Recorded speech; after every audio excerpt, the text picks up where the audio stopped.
Hello, I'm MC Toon, the worst rapper in the world.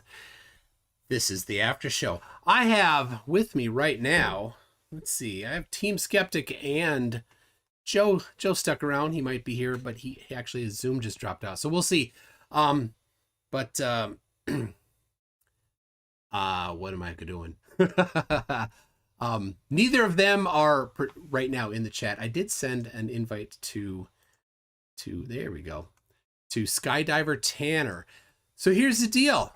Anybody from Minnesota, send me a message on Discord or an email or on Facebook. We can have a Minnesota night and even have Team Skeptic in for a little bit.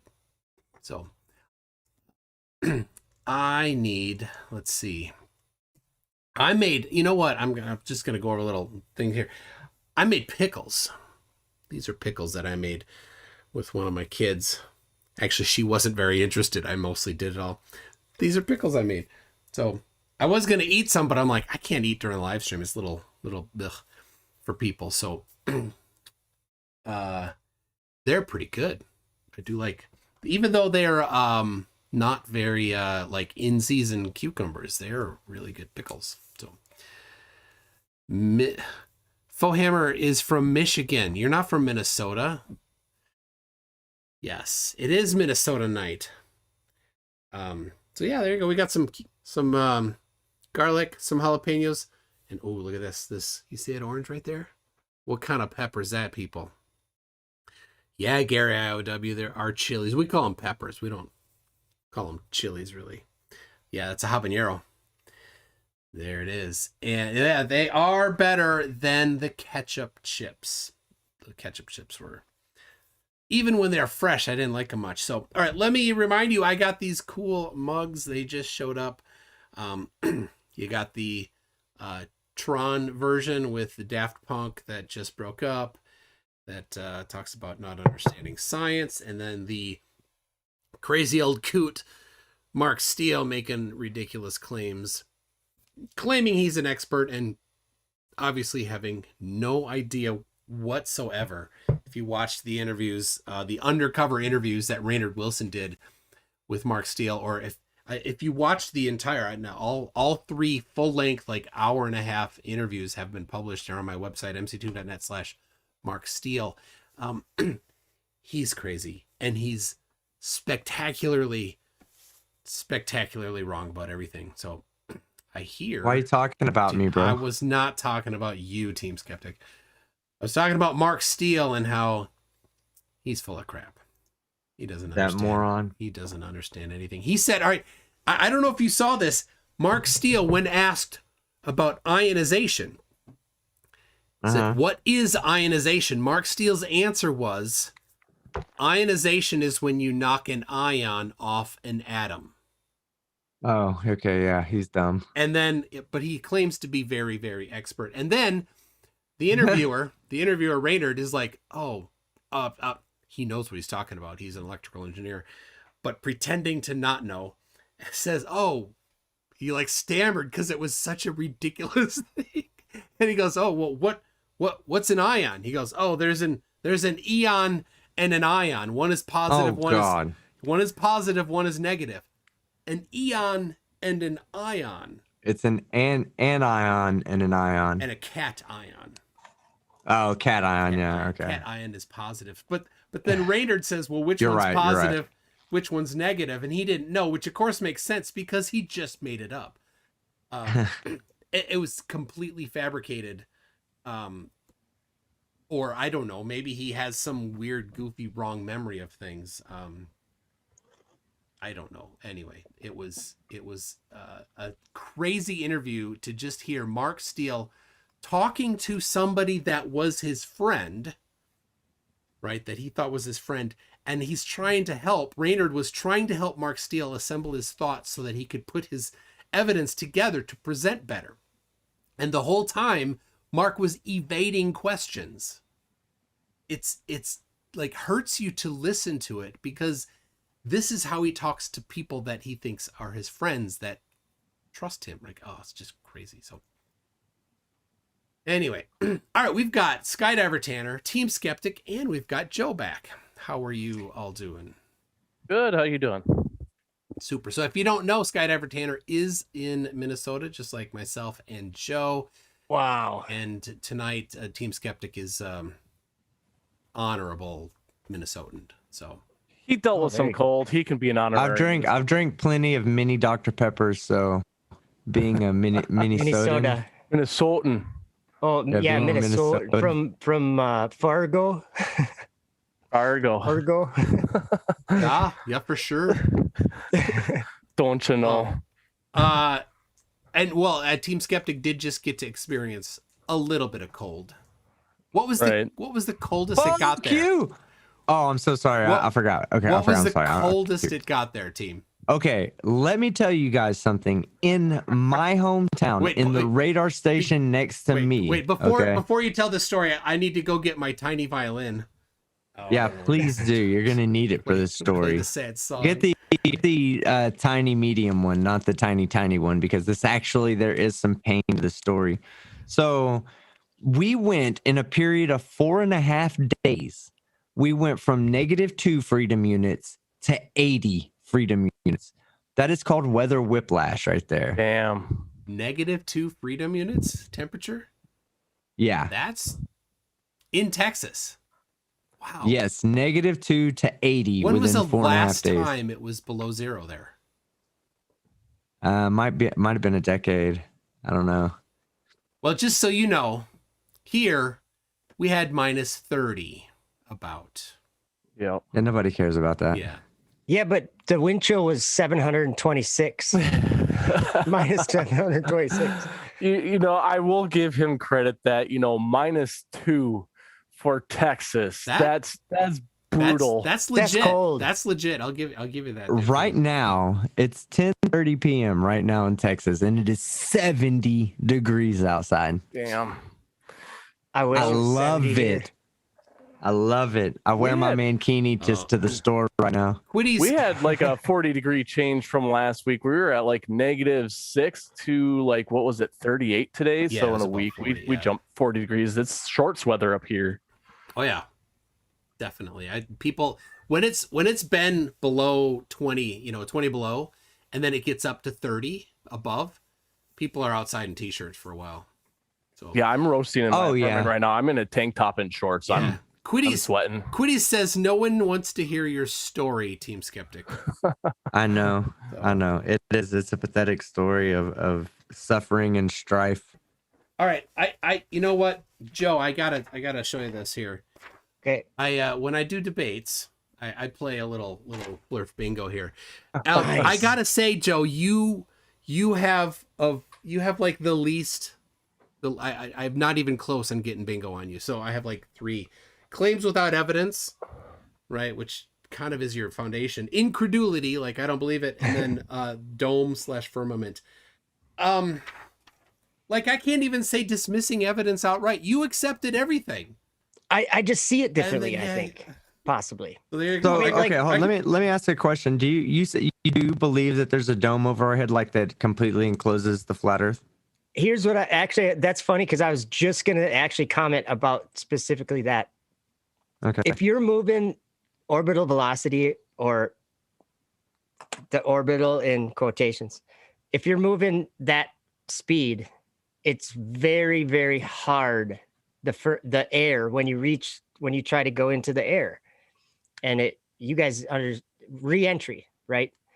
Well, I think it's in the book of Job is where a lot of people get the idea that it's like glass firmament or something, and also in Revelation. But it says it's strong like a molten looking glass, and I think that is if you go from space to the Earth, I guarantee you're gonna when you're done getting through it, you're gonna say it was very hard, or it was Rocket Lab's calling it the wall with like the intense pressure and heat from reentry. So I think that's my take on what the firmament is, and actually Enoch chapter 18 Enoch basically says the whole creation is in the air. Anywhere where there's air, that's where Enoch made claims that he went to outer space, though, so that would kind of nullify the firmament, wouldn't it?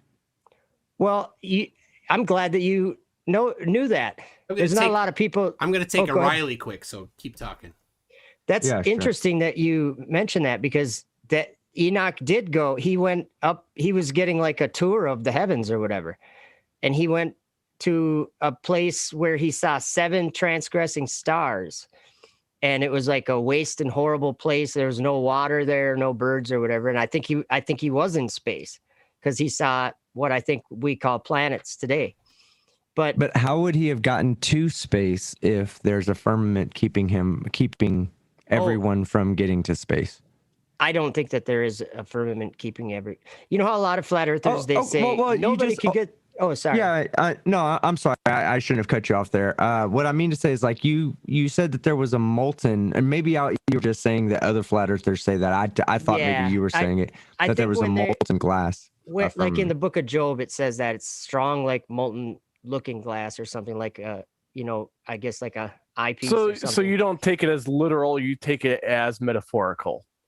No, I think I think it's a literal thing, but that it's just what we call space, because there's and that's why I was kind of trying to point out to and some of the differences that I'm seeing between Earth and space. Although the physics may appear to be the same, I don't think that they are quite the same. I mean, like the velocity, anything that's in space is really moving really fast. And in the book of Enoch, chapter 18, it talks about the creation. He furnished the whole creation with the 4 winds.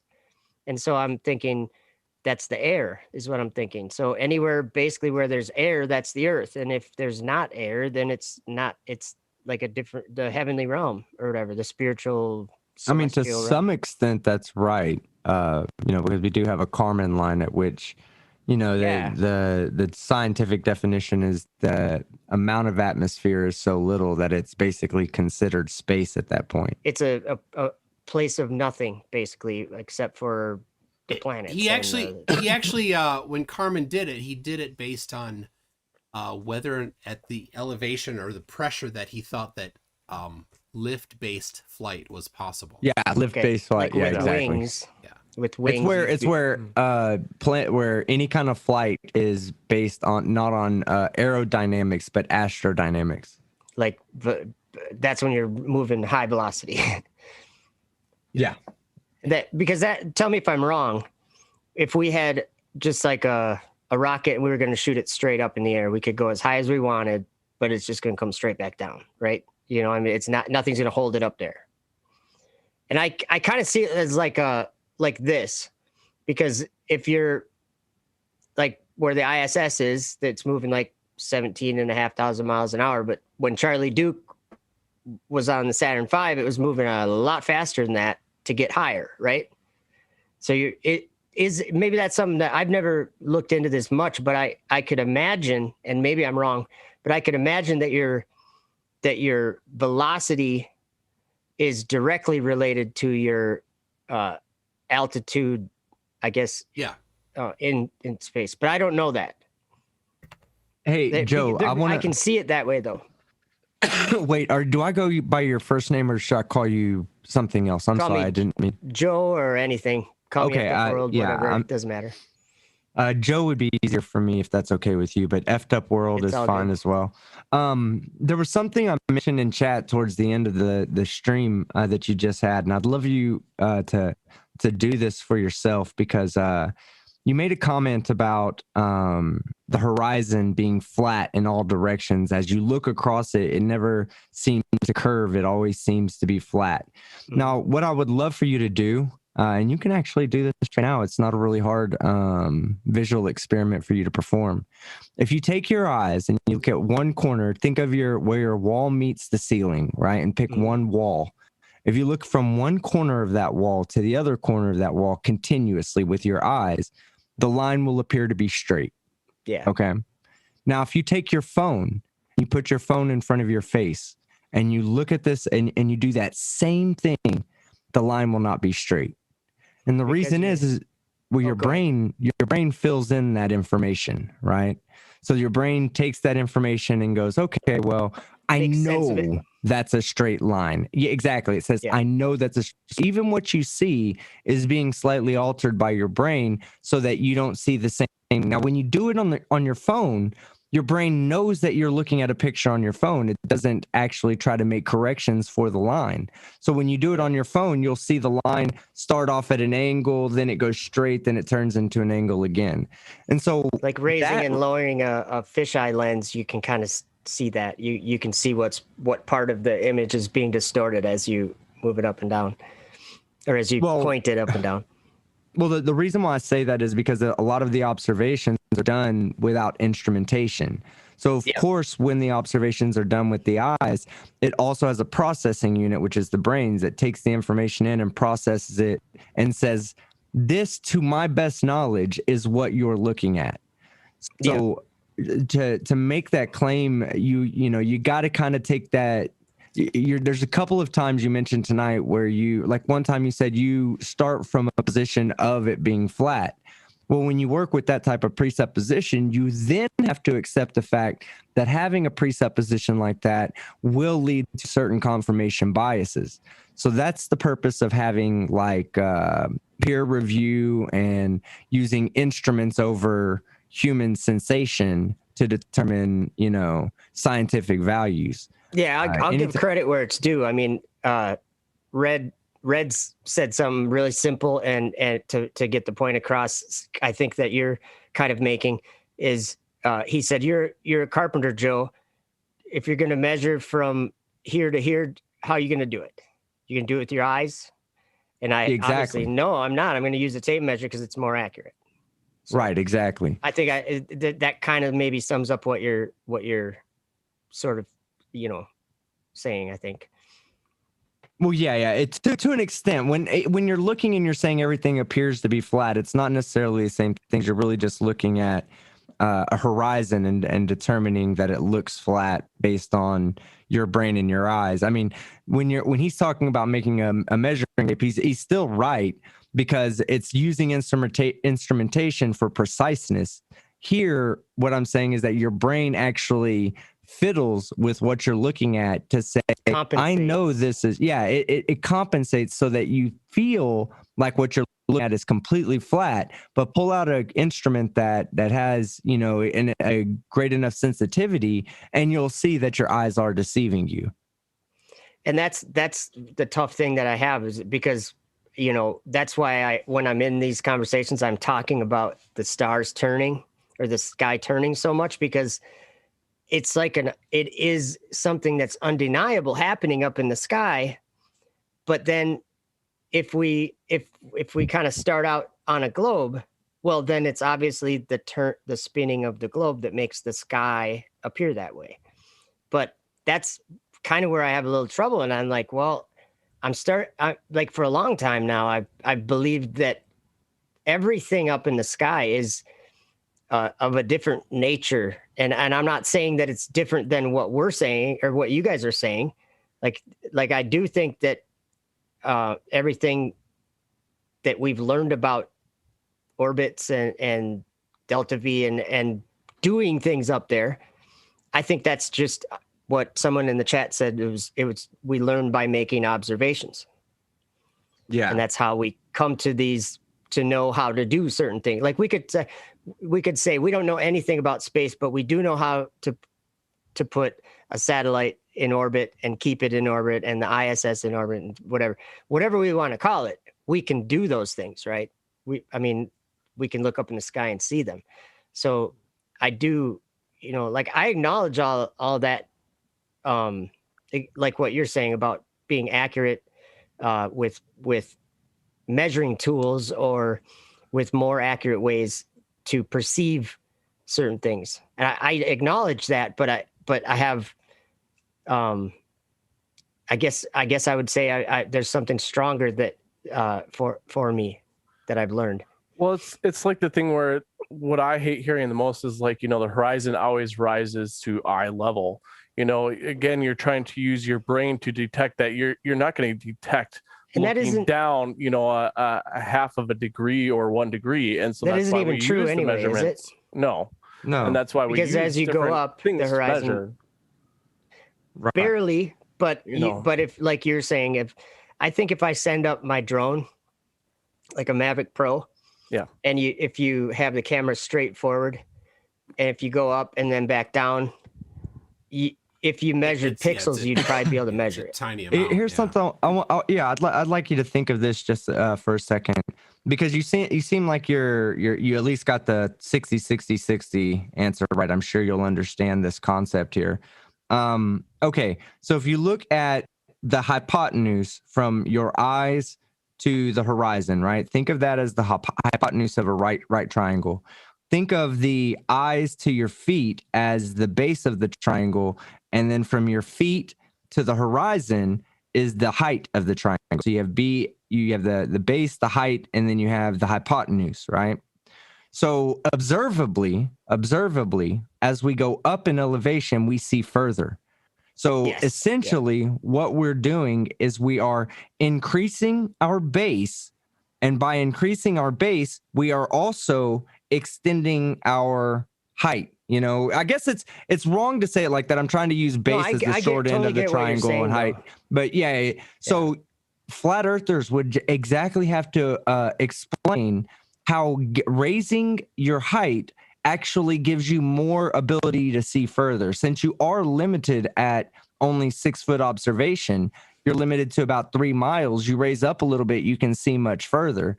So for some reason, the simple act of increasing the height, that your viewer height, allows you to see a further distance. Like things go away at a further distance. And there's no explanation for that if the earth is flat. I can give you mine. I don't know if it's any good, but I can share the way I see it. If you're right on the ground and you're looking across, like if you have your head laying on the ground and you're looking across the floor, you're going to see straight out. And so let's just say let's say you're on a soccer field. So you're looking, there's all these blades of grass that you're seeing, you know, you're kind of seeing the top of these blades of grass. And as you're looking out, you're seeing those from that steep angle. And so if you raise in elevation, your angle actually, I can do it a lot easier just by taking a book or something. I got my Bible here. Don't make me break out the Paint 3D. So if I'm looking at the camera like this, you know, and I'm looking right across the surface, if I go up in elevation, the angle that I see those blades of grass at, as I go up, I can see more of each blade of grass and more of the ground, essentially, because I don't know if you guys will be able to see this, but you know, if I'm looking like this, and then if I go like this, as I'm going like that, I'm getting a different angle on the ground. And I don't know if that explains what you're. Well, I mean, it explains it, but it doesn't actually like explain why that happens. When we get away from looking at something that is like a blade of grass tall, and we get to, you say, just add 3 foot height, you know, and how come you can see more 3-inch blades of grass by going up to 6 foot observation height?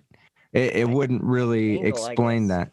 It's, to me, I don't know, maybe I'm not understanding what you're saying, but if your angle changes, you know, let's just say I could probably do it just with geometry, with a triangle, like you were doing, how you had your height, and then you had your hypotenuse was, which one was it again? From the hypotenuse is the distance from your eyes to the horizon. I'm really tired. I've been up for 22 and a half hours. So no, that's fine. My explanation would have been better if I'd have just used height as the short end of the triangle and base as the long end. I was just trying to do it like. But I think I understand what you're saying. Yeah. So if you change the angle of that hypotenuse, your line of sight is going to be able to see more angle of a particular part of the floor. Right, but if the Earth is flat, and let's say we're at 3 foot height, right, and we have a 3 foot pole that's 3 miles away, because at 3 foot viewer height you wouldn't see the 3 foot pole. Okay. So and I'm saying you might see you might see a portion of the top, but you won't see the whole pole. All right, but once you get up to 6 feet, you see the whole pole. Now at 3 feet, there would be no blade of grass that if we're talking about just, let's say 3-inch Bermuda or something, you know? So we got 3 inches of 3-inch Bermuda laid out from your viewing area 3 miles away to a 3-foot post. There should be nothing that gets in the way. You should absolutely be able to see it, because when you're at 6 foot, observation, you can see it. Yeah. So that means at 3 foot, there should be, go ahead. Or you're kind of saying just with simple geometry and lines, you would think that. I think I know what you're saying. I'm not good at verbalizing it.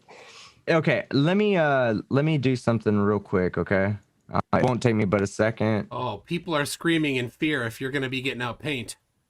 I'm whipping the paint out. my Whipping the gosh. paint out because there's no way to properly do this without paint. Let me get my camera set All up. right, so while that you're doing that, I'm gonna read a couple super chats here, and we got some new members. Thank you very much, Angel Gamer, and for being a new member, and Fohammer upgrading to Einstein. Very smart, yes. And then we've got Peter Collins is also a new member. Thank you. I did add 3 new membership things. You see, there's a Space Force logo, and there's a crazy Mark Steele emoji. I need to get me one of those Enjoy new tune mugs. Yeah, this one. Yeah. Here. Yeah, that one right there. That's cool. Your inability to grasp science is not a valid argument against it. I'll just scratch that part off, though. We got let's see. Okay. Hold on, team. Okay, Fohammer. yeah, you're right. Good deal. Fohammer 335 says team, and then something in Russian, which he says is Palka. Team Palka. Oh. It means team stick. Fitting. Oh. Fitting. I don't know why. I'm drawing my cousins on here right now on my Paint 3D. And then Fohammer again says team. You can also use my mag observation here. Yeah, you could. Okay. One more. We've got Joe Knowles says, I wish I was high on Hypotenuse. Hypotenuse. That's pretty good. That's pretty good. Right. And Gary IOW just upgraded to Einstein as well. Thank you very much. He was jealous of Fohammer. So I was making a little joke earlier in the chat, being we were all from Minnesota. I was saying you need to stop focusing on Mille Lacs Lake and cleanse yourself in the waters of Lake Minnetonka. Oh, Minnetonka. I've done some work on some of the houses there. That's a sweet lake. Which is apparently what you said, it's a Prince reference. Yes, it's from the movie Purple Rain. He tells the girl who likes him to go cleanse herself in the waters of Lake Minnetonka. Prince. Yeah, that just reminds you of some funny stuff I got. Let's see team's excellent drawings here. These excellent drawings. Okay, so right here we have 2 observers. We have a 3-foot tall observer, and then we have an Oompa Loompa and a normal human being at 6 foot tall. Okay. Now let's just say one's team and one's me. Okay. Yeah, I didn't realize you were 3 foot tall, but okay. All right, so this is the line of sight, right? Here's the line of sight right here, and we're looking for the bottom. That's nearly straight. It is. I've been working on it. Man, Team Skeptic School of Art. Months. Okay, so in both instances, this grass that's on the ground should not get in the way of both observers being able to see the bottom of this 3-foot stick. You know, first off, the guy at 3 feet should be able to look straight, and I'm talking about 100% straight. This one's not going to be a straight line, but it's going to be close. Oh my God. I'm getting good, guys. I'm getting good.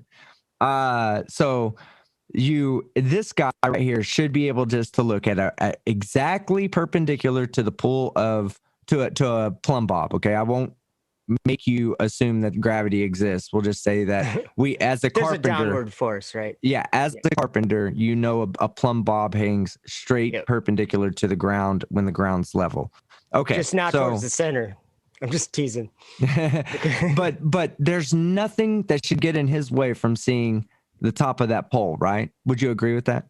I would agree with that. If it's on paper, I mean, like like MC Toon. I don't want to say Mick Toon. That just sounds degrading. But MC All right. Toon mentions the refraction and things like that. So, but yeah, no, I get what you're saying though. Continue. Yeah. Okay. So if he cannot see that pole in its entirety, that means something's gotten in the way. Yep. Okay. Now, if you want to use refraction, then that's fine. You can say that, but you'd also have to explain why it does that. You'd have to explain to me more than just saying, oh, it's refraction. That's just an ad hoc way of getting out of explaining the question I'm asking. So at 3 foot, though, the bottom of this will be blocked. Only the guy at 6 foot observation will be able to see the full 3 miles, given zero refraction. We're just going to assume that for right now. Now, if we look at it, right, we look at it like it's a globe, right? We'll go ahead and start here. And we'll just draw this. This is completely exaggerated, by the way. Oh, that's too much curvature. I'm just kidding. Way too much curvature, to be honest. And look at that. I even drew my 45 good. So at 3 foot tall, you just drew proof for flat Earth. No, I'm just kidding. His line of sight, and this one will probably not be straight. Will be like the team compliment himself hour. The team, I like that. I can. Hey, he's doodling. Let him alone. Hey, we don't doodle in my house. It's not allowed. We're a Christian family. No, but okay. So at the 3 foot, if we look at it like this, like I said, I don't know the math and to make sure that he can see the top of the 3 foot pole, but I'm gonna assume that he can see at least some of the 3 foot pole, but he cannot see the bottom. Now if you ask yourself which one of these real world observations actually happens, it's the one at the top. The one at the bottom doesn't happen. Even on a day where there's limited refraction, you're not going to go out there and see the whole stick. Portions of the stick are still going to be blocked. I do have maybe some that can. I don't know all the proper terms, you guys. I got a horrible vocabulary, but I think you guys will understand what I'm saying. When you're driving in your car or on a bike or walking, and you're on a road, and you see the reflection of the Yeah. I don't know exactly what that called, a mirage or whatever it is. Yeah. But you can see the reflection, off in the distance. And one time I was on my motorcycle. And I was actually I think I was driving it up to Mille Lacs, and I was just noticing when I was driving that reflection, how it changes as you're driving with the tar being different or whatever. But I noticed if you just go up or down, like just as much as I could, just sitting on my motorcycle as I'm riding, so maybe a foot or something, it totally changes that reflection. So MC Toon did a great job of explaining this earlier to you. It has to do with its lapse rate. Okay, so the closer you get to the ground on like a hot day, it's going to be exponentially hotter than 10 feet off the ground. Let's say you were to go to like a tarmac, and because I used to work on an airfield in the middle of the desert, and I can tell you right now, heat on the get a lot of heat right there. But then we'd go up into the tower, which wasn't a huge tower; it was only maybe 20 meters tall, maybe 20 meters tall, not even that much. You go up there, and it's significantly cooler. We're talking about the difference between 120 degrees on the tarmac and 98 at the top of the tower. Yeah, so just from elevation, pretty much. So this is why you can have the aspects of refraction can change, or I don't want to say aspects. That's a bad word, but the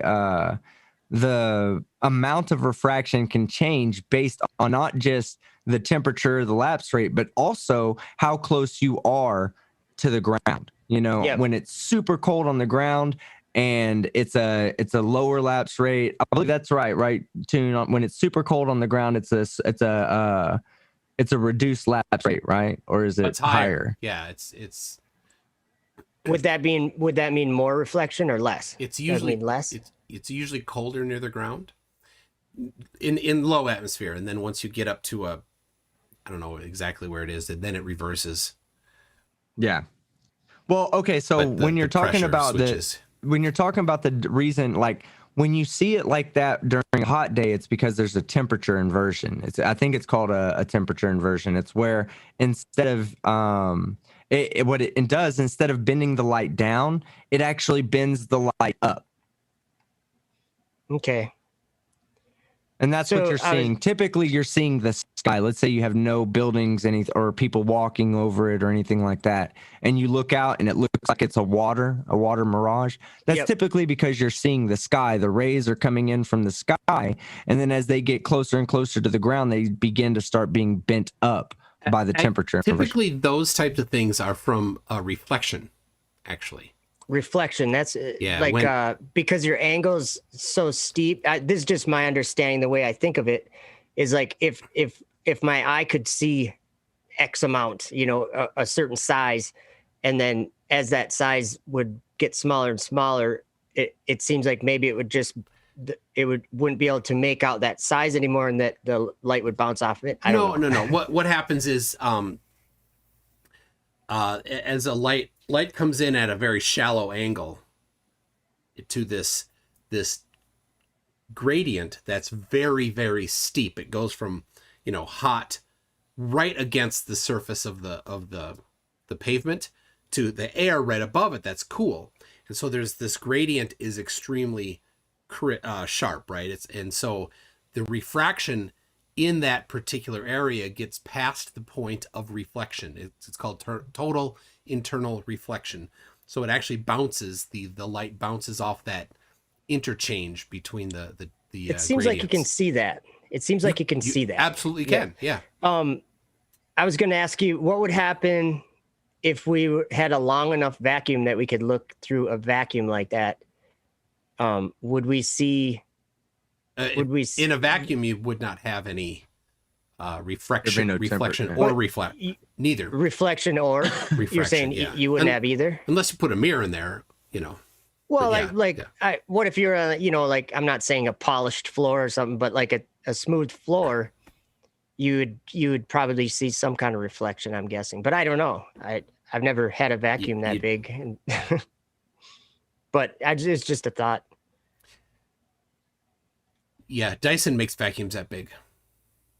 Hey, I heard they used them up on the Apollo 11 to get the feet so clean on the... It was Charlie Duke was talking about when him and was it Young, when they got back to the orbiter,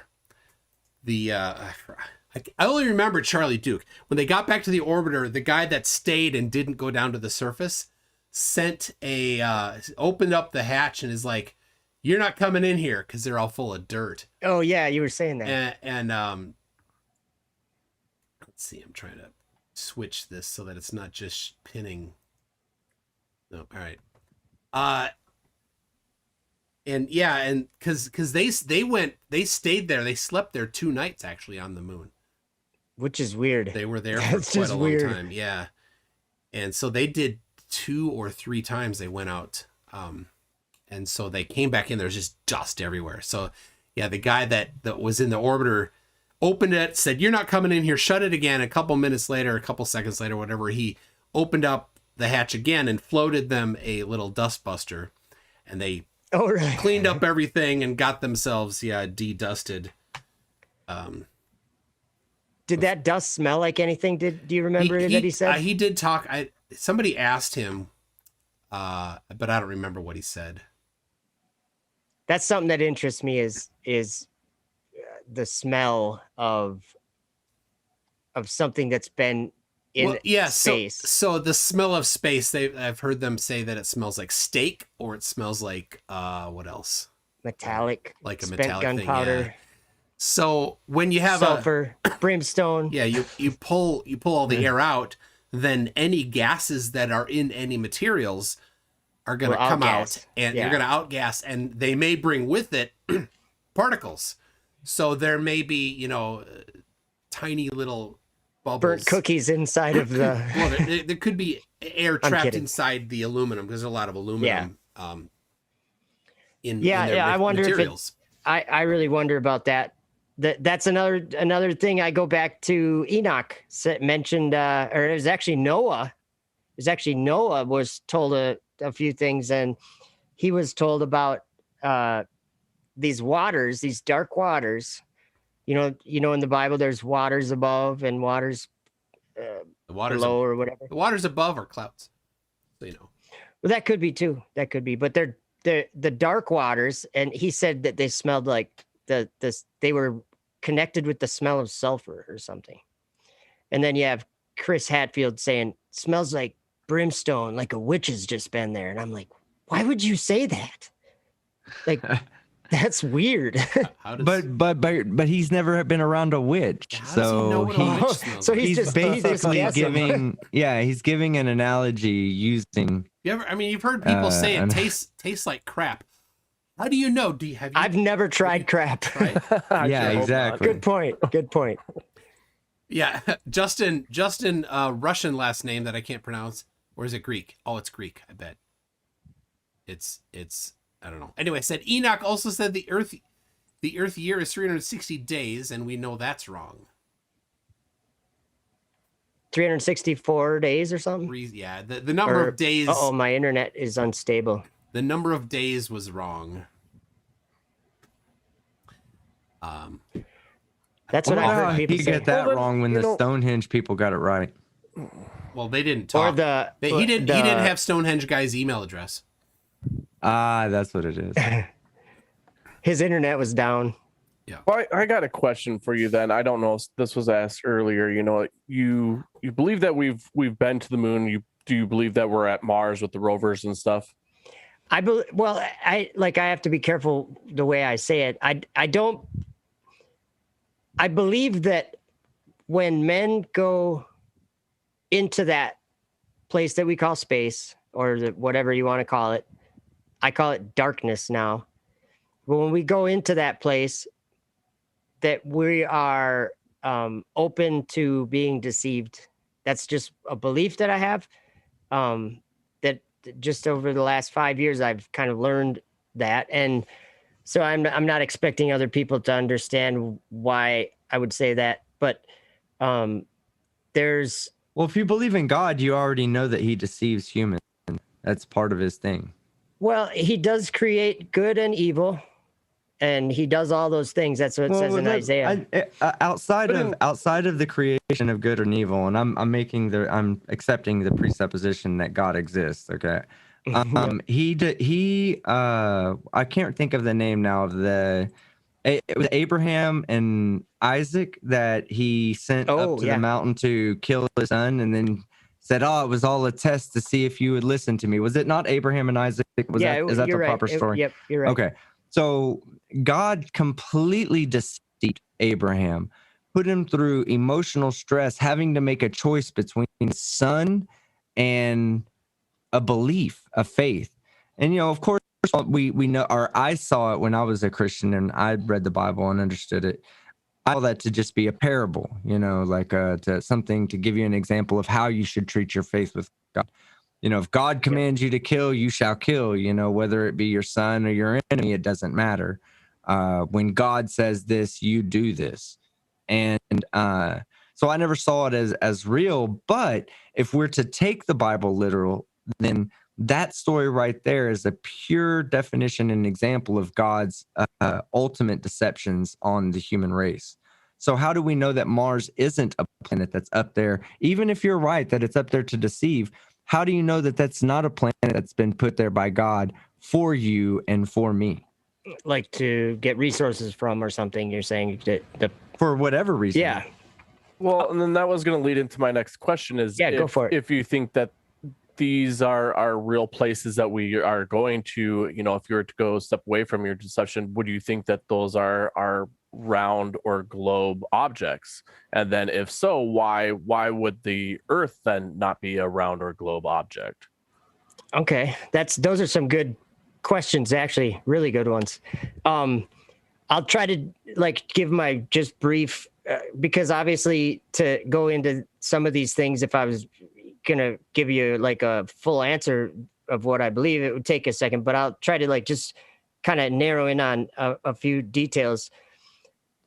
Enoch went to this place and he saw what I believe is the planets. He saw these 7 stars that didn't obey God, basically.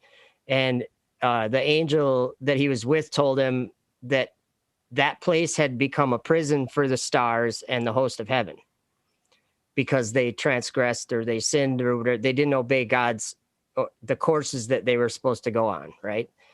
And so he bound them there until judgment or whatever. So in my mind, I'm seeing these planets doing their retrograde and doing the motions that they're doing.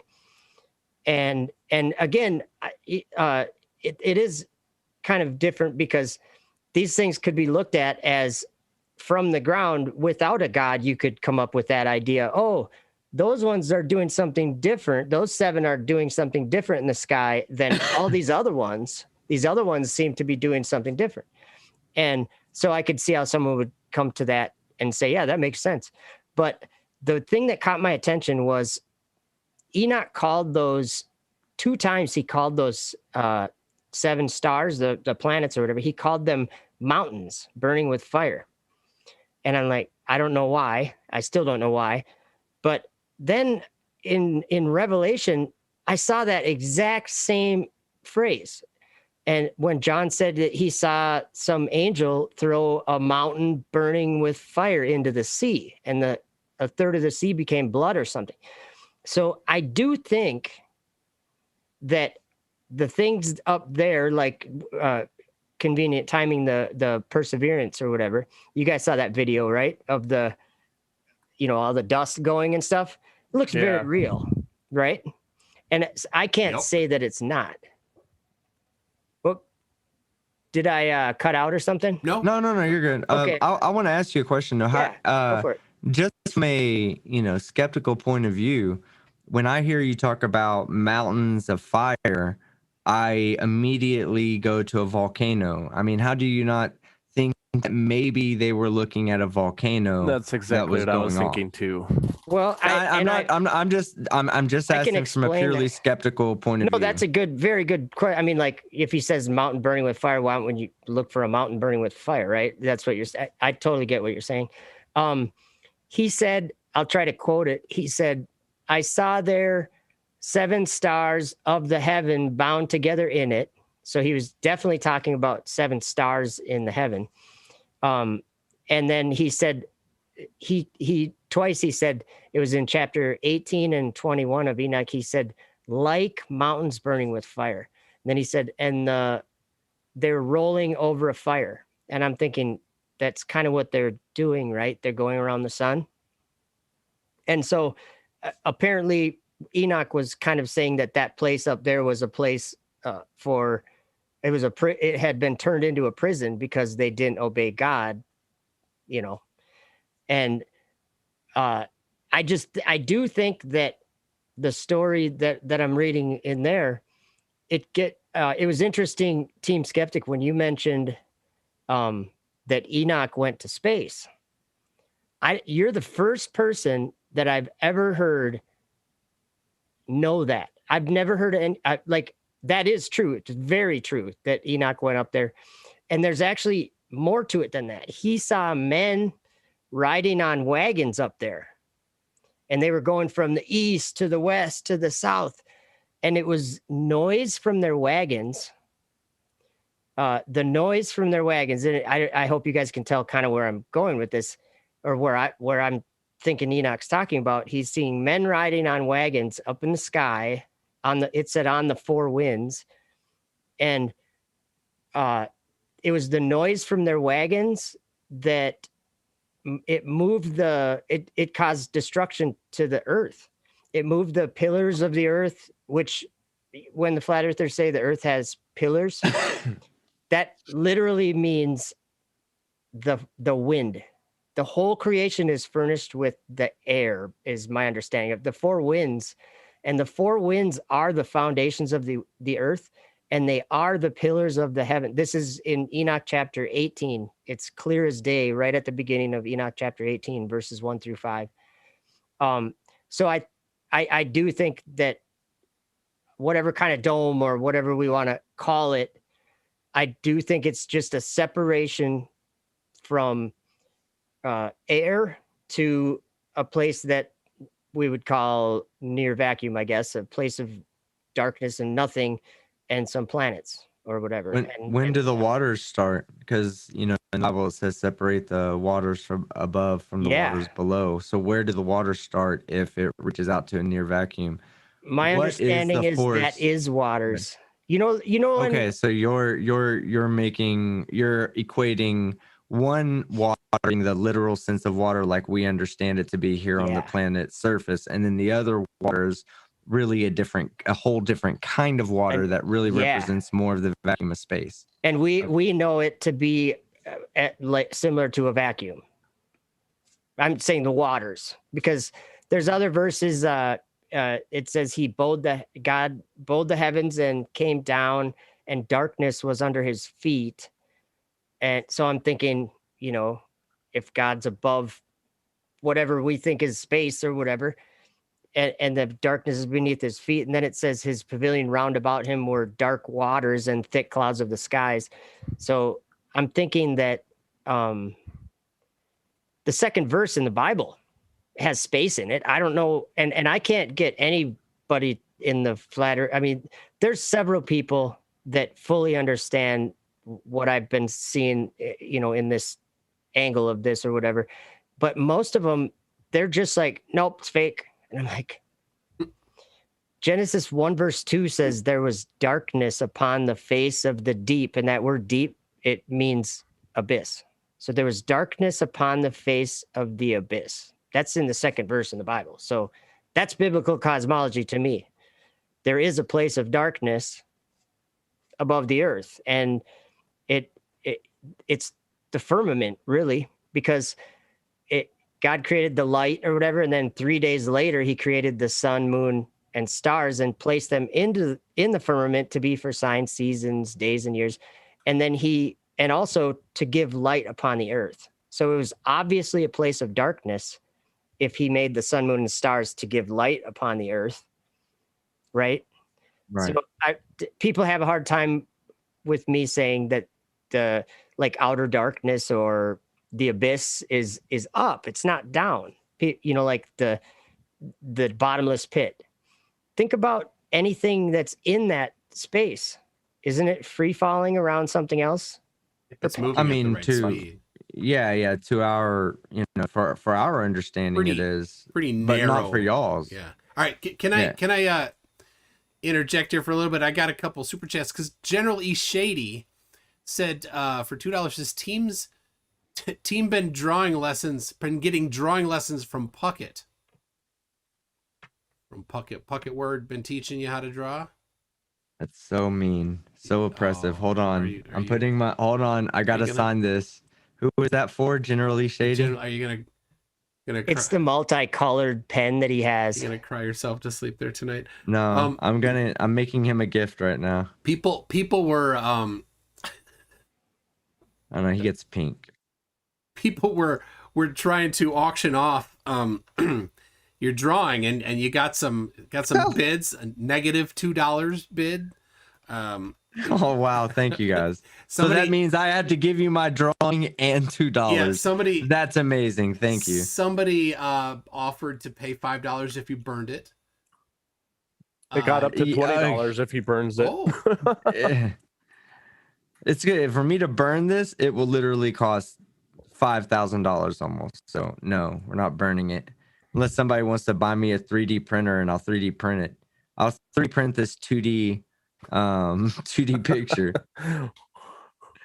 There you go. General E. Shady. There it is. Get your screenshot right now. Hold on, no, I'm saving. I'm about to send it to him. Oh, very send nice. me a Discord message, shady ass, so I can send this to you. Oh, how do you save? Oh no! No! What? Oh, there it is. Okay. Oh my gosh. Oh, you thought you lost it? Hold on, cancel there. Okay, good. Oh, guys, I don't know. Can somebody tell him? Skeptic fail. Can somebody tell him how to save how do I a save document? There is no file. Tech support to tell him how to save a document. I'm playing a video in the background my here gosh. called I'm saving it. CGI Joe. I play many roles. There's me on the moon. All right, hold on. They're not seeing. They're watching team fail to save it right Oh, now. okay. Just, oh, I know. I got it. it's generally Shadis' top bid was 40 to burn it by foe. So, All right. I saved it for you. So now How I do you can burn a JPEG? well, it's stored on the computer. Got to burn the You computer. got to burn the whole damn It's fucking in the housing unit. computer. Oh man, I'm so sorry, Toon. I don't mean to Just be burn the cussing. hard I'm actually drive. trying to be very more professional on your channel. Trying to work on that. So it's just really late for me. The F Professional. bomb was gonna slip. The F bomb is gonna slip. Get it. I'm so sorry. It's an after show. We've got let's see. Gary IOW for £5 says he just got email confirmation of a 10,000-pound web dev job. Yay, go me! Good Oh, job. nice. To hear, Gary. Fohammer again says if God exists, it means that God created Team Skeptic. I cannot believe that God would do that even to his worst enemies. I could believe it. Man, Show some more skepticism. that is brutal. Jeez, have I been a nice guy all night, Joe? I've been really polite, right? I think, Yeah, for sure. I think it's Hey, I am the Joe. I'm gonna tell you something. Years of, I am- of experience, I think, is what people are going off of here. I'm gonna tell you something, Joe. It's because of my extremely modesty. Okay, I am seriously 100% probably that I'm the most modestest person you've ever met in your life, and Modester than any other person. so much more modester. Ever is typed in all caps too, by the way. That's how Nice. modest I am. I never Nice. ever, you'll never hear me brag about myself ever. Even when it sounds like I'm bragging about myself, I'm not bragging. I'm just trying to be informative and I'm trying to be as truthful as possible. So it's not really bragging. It's more modest when I do it that way. This is one time where I would say there would be, if there was a God, there'd be proof, because team would be up in flames right now for all the line that's coming out of Oh that my gap. gosh. Oh. Flames don't come on the modest people, I guess. I'm just, No, they don't. I would know.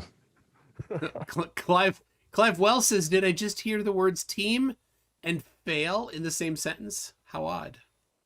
I don't fail. I got it saved. Oh, lovely. So did you guys see I was climbing the Tower of Babel there a little bit ago? This is a video I have called CGI Joe, That's nice. where I just show up in every video. It's fun. There's me washing the windows of the ISS. I like that. Hey, There's me so I do playing have a ping pong. I do have a question for you. Yeah. While we watch this, you admitted that there is a downward force. Now, I'm not. I don't. If I straw man you, please step in and say no. I'm not saying that. But what I thought I heard you say was that you at least acknowledge that there is a downward force. What do you think that comes from? My best answer is the same reason. I guess the same reason why we have eyes, ears, and we have things in our fluid in our ears to balance. Like if you tip your head, you definitely know your head's tipped and you know what straight up and down is. I guess what I'm saying is to go real far and try to understand it further than a downward force. I guess I don't know how to explain it, but to me, it's just the nature of the earth. It has an up and a down, and Okay, so the simple answer, my next question is are you familiar with a gravimeter oh, what or was that? gravimeter? Gravimeter? Yeah, let's Yeah, say you can call it- gravimeter, because PhD Tony will get a little heated. I couldn't tell you that I know what a gravimeter is. Okay, so a gravimeter is basically an accelerometer which measures the downward acceleration force. Okay. Okay. So you have these in your phone. They're built into most hard drives now, so that if you drop a hard drive, it parks itself before it hits the ground, and it does this using a known downward acceleration. My e-cig even has an accelerometer and it the screen flips when I flip it. I'm not even kidding. Okay, exactly. It has an accelerometer, so it can detect this downward force. Yep. Now, at the highest levels of that technology are extremely sensitive gravimeters, things that can detect like when the moon goes over, because it can detect the gravitational pull of the moon. And this is not something that people can just go buy, or you don't get it for yourself. Huge corporations get it because these instruments are so sensitive that they can be used in a professional environment. And Tony will tell you all about it if he's on here, or if he's in the chat and wants to come on. But they use these the extremely precise gravimeters to determine when they're around mineral deposits that are buried underground. All right? Mineral deposits? Yeah, oil, diamonds, minerals, any kind of minerals at all. Now, the way they do this, is because they know that pretty much the entire area is going to be fairly evenly spaced out with density, right? The density of the ground. You might get variations over distances, but pretty much right in the same area, you're just going to find that the whole area has the same gravitational pull at the surface. Okay. Now, if you go over the top of a mineral deposit, well, the minerals have different densities than the earth around them. So when they put these gravimeters over there, they can see that, because it'll be measurable, where it's measuring the downward force.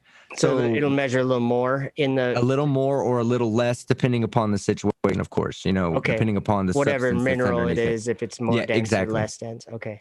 It'll just show that there is an anomaly there in that particular region of the earth. Okay, so this is a $1 billion industry. I mean, that probably $1 trillion industry at this point, yearly, and they require these machines, and they require the scientists to understand how to operate the machines. And the machines work so well that it actually increases the profitability of the companies. If that is not caused by the differences in density and in the amount of mass in a confined area when compared to the areas around it, it can't, and it does it 100% of the time. It's I'm not gonna say 100. It's highly precise.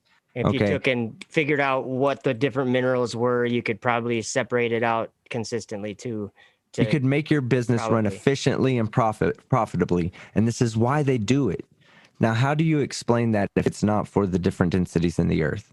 I would say that I don't have an explanation, but it reminds me of, what's that experiment that where you take two balls of lead and you hang them and they the Cavendish experiment? Cavendish, yeah. Yeah. It reminds me of something like that. I couldn't even add any information or give an explanation for anything like that. Well, the Cavendish experiment shows that also that masses do attract each other. They both attract to one another. So it seems like something like that, but that, in my mind, I kind of leave that open, because it seems like there could be other things. I mean, even like, you got a bunch of what ifs, but exactly, I got a lot of what ifs. You won't find one that actually amounts to anything. So maybe so. Yeah. All right. It's really hard to. I'm sorry. Go ahead. Yeah. Let's finish up on the graviometers, and then I have some questions from Gary IOW. Oh, well, I was just going to say, it's going to be really hard to find another explanation when there's a ridiculous amount of consistency with this science, with these machines, and with the efficiency and profitability of the actual implementation of these machines. The second thing I want to say is that we also have an understanding of how things form when under constant pressure. They tend to be spherical. This is why raindrops are the way they are. This is why when your water drops and it drops off the sink, it almost instantly becomes a circular bubble. Like surface tension kind of thing, or? Yeah, I mean, it's surface tension, but it's like it always is going to tend to form into a sphere when under constant force in all directions. Real quick to interject, what's cool about that is if you know, I know you're here in Minnesota, come down to iFly sometime. We do a STEM thing where we will spray water in the wind tunnel and you see them instantly form a sphere, because the wind's holding them up or the air's holding them up, and so there's no forces acting on it. It's balanced out at that point, and they're instantly a sphere, and that shows it's a great way to show the STEM kids how that all works. Mercury almost does that. Like small amounts of mercury will turn I think the surface tension will make them kind of like a sphere too. Yeah.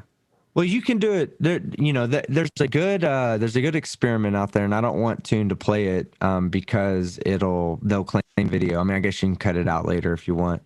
But there's a good experiment. You can go in there, and I think it's called bubble or air bubbles in space, or maybe bubbles in a bottle, or basically what this guy does, right, is he jumps down, all right, off of the couch, right, and he's got he's blowing air into a cup, and he has a camera shining on the cup.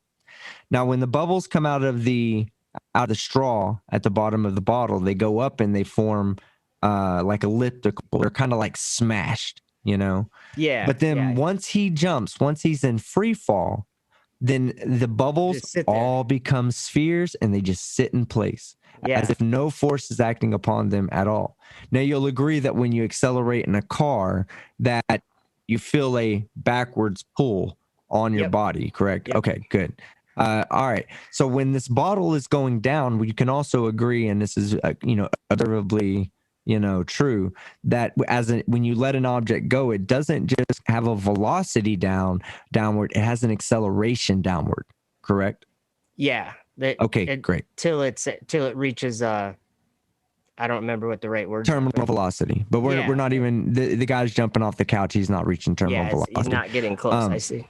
But for a brief moment, though, he can actually film this. He filmed it in slow-mo as this happens, okay? So there's two things that are happening there. And what you got to understand is, one is like the car when you're accelerating and you're feeling the backwards pull, all right? Mm-hmm. Now, that pull is equal to the acceleration that your car is doing, just in the opposite direction. That's what it feels like to you. So to that bubble, it has an acceleration downward by dropping in free fall, which causes it to have an upward force. And that upward force is completely balanced out by another force. Because if it wasn't balanced out by a force, it would smash the bubbles up, right? Yeah, they wouldn't be spherical and untouched, basically. They would have a different amount of pressure on one side of the bubble than the other. Yep. It would be pushing one direction and not having any pushback. But when it's in free fall, those bubbles are almost perfectly circular. And when they're almost perfectly circular, like I said, you have two forces acting upon them. One is that acceleration force that you feel going in the opposite direction. The other is the downward force. Now, we call that downward force gravity. The force, you've already accepted that it exists. But this is how things know they're in free fall, because when they're in free fall, they register zero acceleration within the frame of reference inside of the accelerometer. Yeah. However, when you accelerate on the surface of Earth in a perpendicular direction, you do feel the force pulling you back in the car. It feels like you're being pulled back, but you don't have the other force pulling you forward. That force is being generated. So that's why you feel it when you're accelerating through, sideways. But when you're in free fall, when you're really accelerating, but really you're not through space-time. That's a whole nother topic. But what you're doing is you're following a path that offers no force to it. You're following the constant velocity through space-time at that point.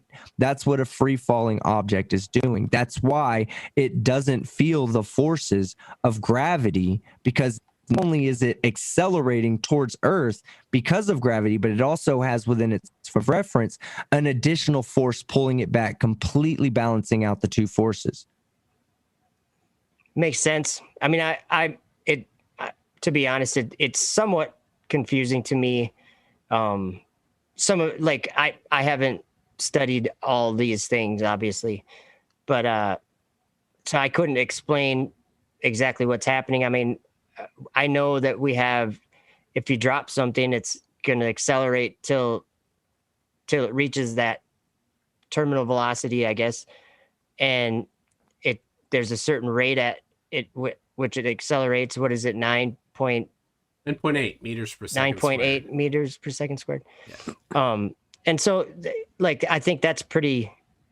It's not really something to argue with, but at the same time, I can't tell you what would cause it on a flat Earth. You know what I'm saying? Like I just don't. I just think that down could be the same direction to everyone. If we were on a flat Earth, then it would basically be the same. And I like getting technical with like the, you know, if it's a force or if it's, you know what I'm saying? I don't know. I don't know. It really have anything to add. Just being honest. No, that's cool. I appreciate honesty always. I mean, it's better than trying to bullshit your way through something, you know? It I'm is. just glad you're not saying something like, you know, density or something like that. I have a few experiments coming up this summer that I'm going to do with density to try to debunk, you know, people who say that. And I so can understand that too. You know, at least you're like, not using density as your excuse, you know? I mean, I could definitely see how density, you know, can play a role, but to me, it doesn't explain what we observe necessarily. All right, let's do this. Let's get to Gary IOW's Trust Your Senses quiz. You ready? Ready. All right.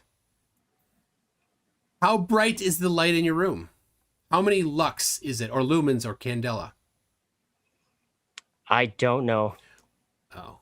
What temperature is it in degrees Kelvin? 82.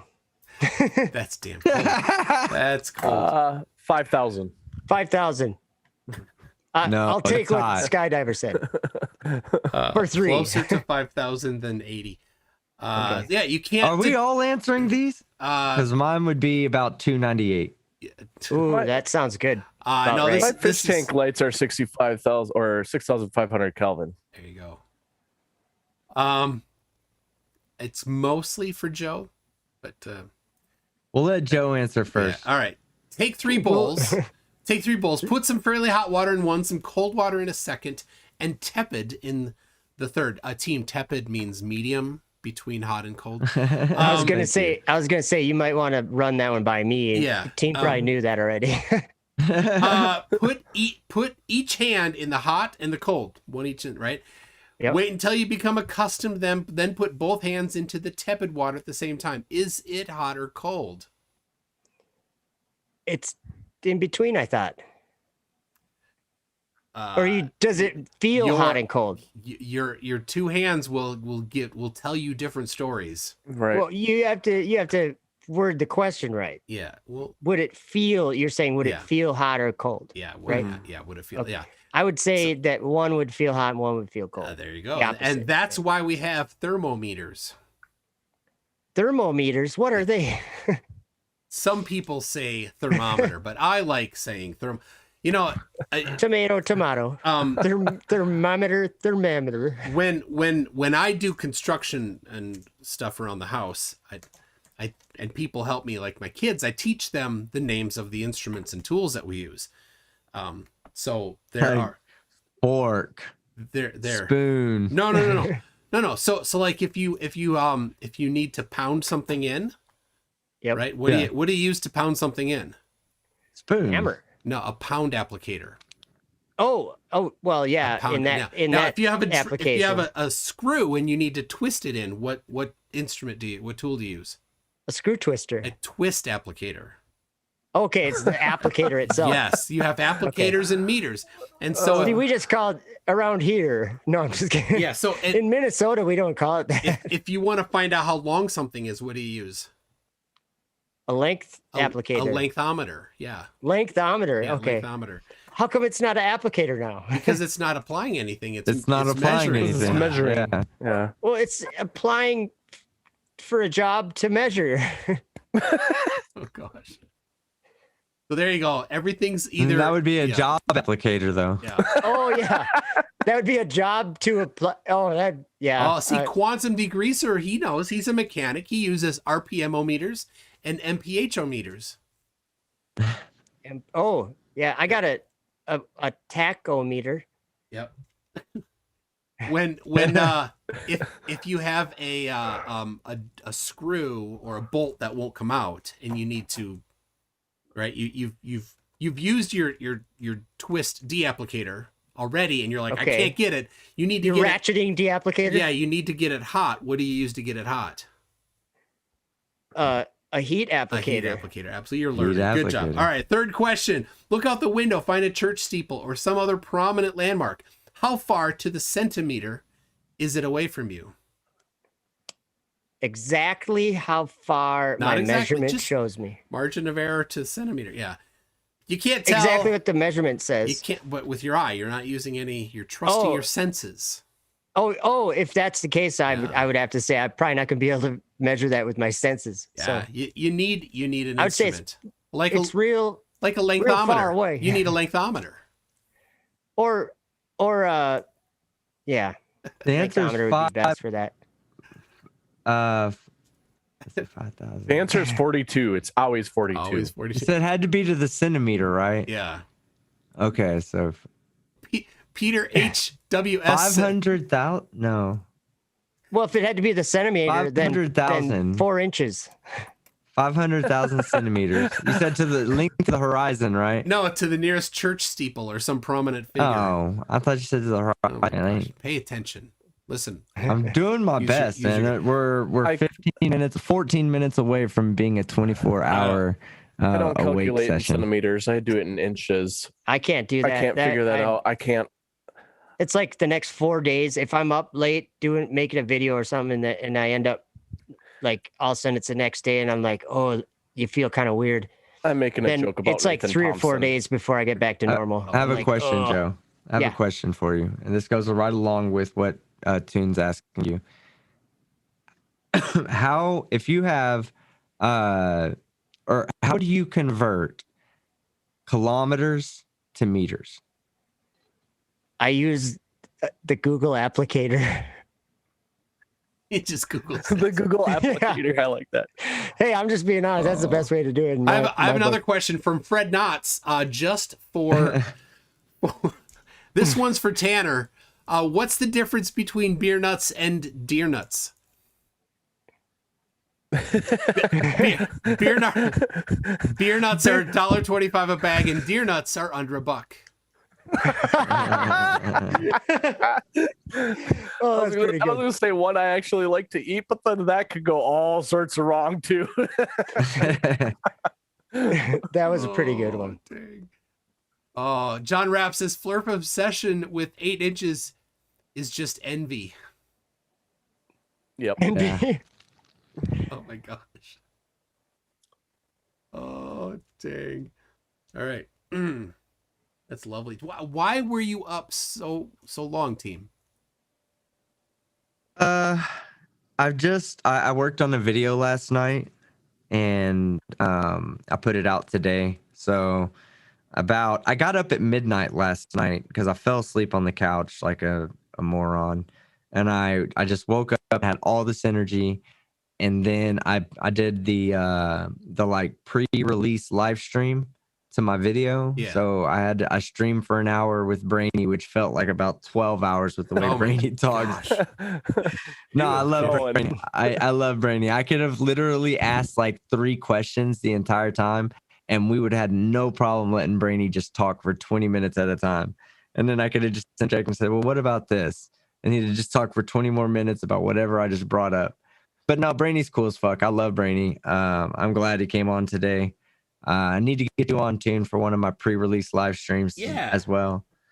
But after that, I spent some time with my kid after I did my live stream. I'm kind of on a high right now because my video, I watched a video with my subscribers the other day, and it was a video by Next Taco. You should really watch it, Tune. I'll send it to you, a link to you. Okay. And it's a video about content creators and how being a content creator can really make you feel down sometimes, and so how YouTube just can, it's not really set up for anybody to succeed. It's really hard to succeed here. Yeah. I mean, you know that. I mean, look how long it took to get to 10K, you know. I mean, you know, and you work hard. You do a lot of work. And so I can imagine like how you feel sometimes when it feels like you're doing all this work and not really getting the return back. You know, So flat out. You remember him? yeah, he owes you money. No, not flat out hero, not him. Oh yeah, okay. Flat out, the guy with the Yeah, I like that guy. yeah. I met him this summer in South Dakota. But he told me a long time ago, he said, don't look at subscriber numbers. It'll just get you down. And I say that to people all the time. Yeah. Anytime always someone want asks me, one more subscriber and I'll be happy. Joe, it doesn't matter your beliefs, know. man. If you just work hard and work hard and be better, you know, like always look at your last video as the next step to your next best video, because my video today was pretty good. And I only look at it as to my next step to my next best video, because that's all I can promise myself. And that's all I can give to my subscribers is a new video. Work hard. You'll get it. That's what I had to change my mindset to, was like, it's a good way to for a think while about it was I would put out a video and like 10 people would watch it and I'd be so upset and down about it. And then I was like, 10 people watched my video. And so I learned to look at it as like, at least someone's coming to watch it and enjoy it. So that's what I say. Well, you know, even if 10 people come by, I'm happy. you know, I want to say, I know we have people watching the show and, you know, I'm not really following the chat right now, but I want to tell you guys, you know, y'all's help, y'all been like leaving comments and liking my videos. And I know it's a lot of you guys because y'all are like the core group that follows all of us around. And I'm glad to have all of you guys on my squad, because right now I'm looking at my studio right now. And I think back to like 6 weeks ago when YouTube, looking 24 hours into the video being released and looking and seeing that YouTube's only put my, you know, thumbnail in front of 16,000 people when I have 37,000 subscribers, you know, at the time at 37,000. And I couldn't understand why YouTube would not recommend my content to anybody. And there were times when mentally it was hard. You know, I'm not even going to lie. I know this isn't flat earth and whatever. I'm just trying to, you know, I'm telling you why I'm up right now. I'm kind of on a mental high right now. Next time, make sure you hit the publish button and you'll probably get more people to watch it. Oh, good call. Just a thought. I'm just kidding. That's a pretty good thought though. That's been my issue.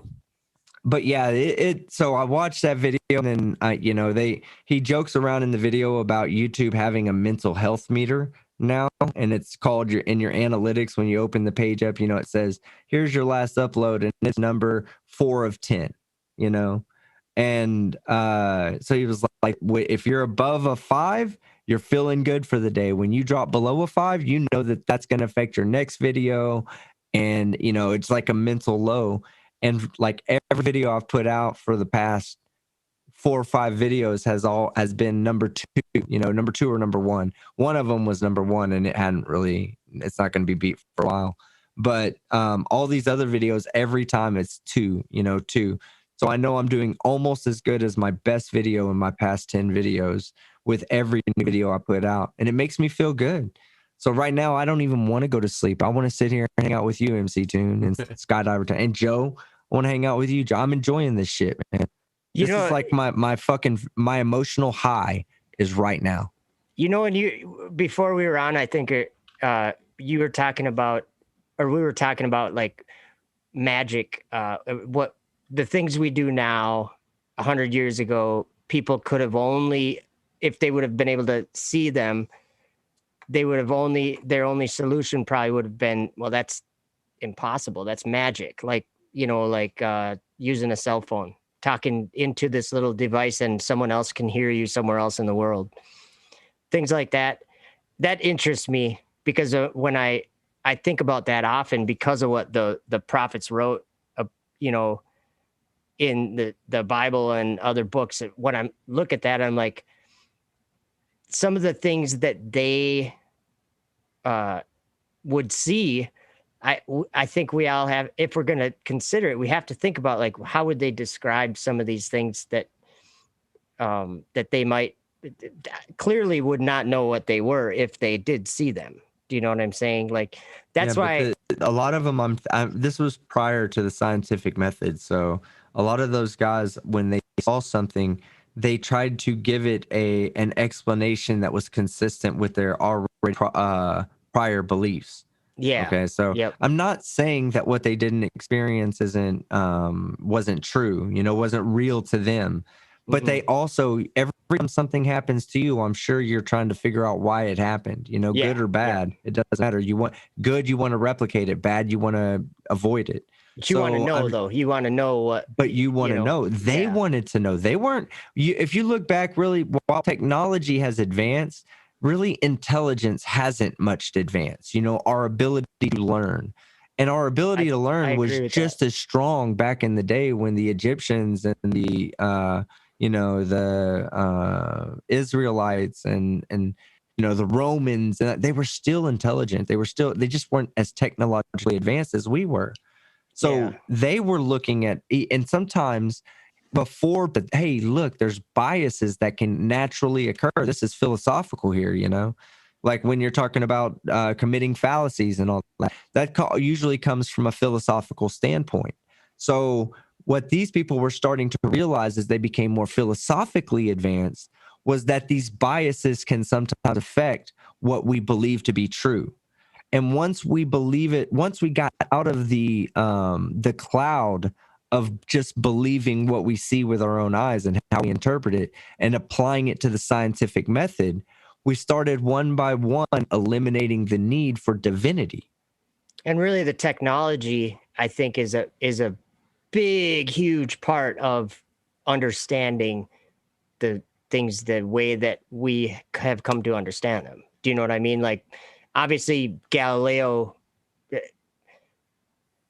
is famous because he had a telescope that could see something that they hadn't seen before, right? I mean, yeah, basically. Something like that, yeah. But yeah, that it interests me because I can actually, maybe I can play it in the background if I still have it here. There's in Revelation when John sees a beast coming up out of the earth, and I totally think that it's almost like he's describing a Falcon 9 launch and landing. He says, "And I beheld another beast coming up out of the earth, and he had 2 horns like a lamb, and he spake as a dragon. And he doeth great wonders, so that he maketh fire come down from heaven on the earth in the sight of men." Pretty similar. Like, I think of a 2-stage rocket, the Falcon 9. If that's what he was talking about, lifting Dragon into orbit and then coming back down, making fire, who knows? But it could be a coincidence too. It could totally be. Could. There's so many parables and hyperbolic stories within the Bible that can have multiple meanings by multiple people. Each different person can look at the story and come to a different meaning, that you can't take all this to be fact, especially no, when I don't think I think it's no matter what with the Bible, no matter what people want to say, oh, you can prove the Bible. Well, no, you can have faith. That's really what it is. It's a belief. You know what I mean? Yeah. And when people want to say that it's more than that, it seems like they're almost doing them, like, if they believe something, they're almost like making their own belief worthless.